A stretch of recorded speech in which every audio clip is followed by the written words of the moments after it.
Halte aux femmes à l'armée. Les femmes n'ont pas leur place dans l'armée. L'armée, c'est dangereux pour les femmes. Bon, on entend beaucoup de choses sur les femmes à l'armée. On va voir ça ensemble. Donc enregistre la vidéo et abonne-toi. Puis mets un petit commentaire dès le début de la vidéo sur ce que tu penses des femmes à l'armée. Là, on a un commentaire sur une affaire qui a eu lieu récemment à Saint-Cyr. Et l'année dernière, ou il y a 2 ans, il y a eu un cas de VIO-L à Saint-Cyr. Oui, ce sont des choses qui arrivent. Dans l'armée, ça existe. Les agressions, ça existe partout. Maintenant, la vraie question, c'est pas est-ce que ça peut arriver, c'est à quel point est-ce que ça arrive, est-ce que ça arrive plus que dans le civil, est-ce que l'armée c'est vraiment un milieu qui est assez toxique pour les femmes. C'est ça la vraie question. Il y a 20 ans, j'aurais pas aimé être une femme à l'armée.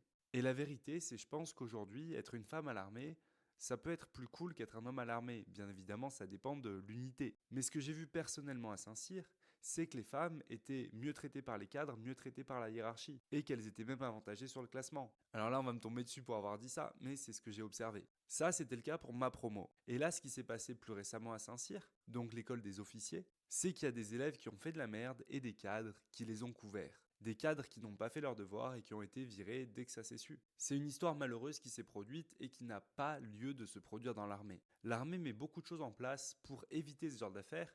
Maintenant, faut pas oublier que dans l'armée, il y a des centaines de milliers de soldats. Des centaines de milliers d'individus différents avec potentiellement quelques individus pas nets. Quelques individus qui peuvent avoir du mal avec la liberté et les limites à ne pas franchir.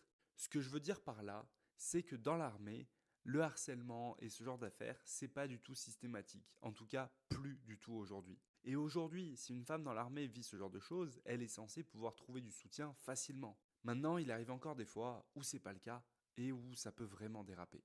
Ce qu'on retrouve maintenant plus souvent comme problème dans l'armée, et qui là pour moi est plus fréquent que dans le civil, ce sont les cas de harcèlement de la hiérarchie, les cas d'insultes, d'harcèlement, etc. Ça oui, c'est plus fréquent, c'est trop fréquent, et même si l'armée essaie de faire changer ça, ça met du temps. Mais là, on parle plus du tout de misogynie et de différence homme-femme. On parle de harcèlement par rapport au poste, par rapport au travail, et de manière indifférenciée sur le genre. Et vis-à-vis de ce point, chaque jour je reçois des messages sur les réseaux sociaux de militaires qui ont vécu ça ou qui le vivent en ce moment. Et là encore, c'est pas censé se produire, mais ça, pour moi aujourd'hui, je suis obligé de le dire. Je pense que ça se produit plus fréquemment dans l'armée que dans le civil. Puis je l'ai vécu, donc bon, c'est plus facile d'en parler, on va dire. Bref, mesdames, n'ayez pas peur d'aller à l'armée. Oui, c'est un milieu très masculin. Oui, c'est un métier très engageant. Mais si vous êtes prête au niveau physique, que vous êtes prête mentalement, que vous êtes prête à vous donner à fond pour ce métier-là, alors c'est un métier dans lequel vous pouvez vous épanouir à 200%. J'attends vos avis en commentaire.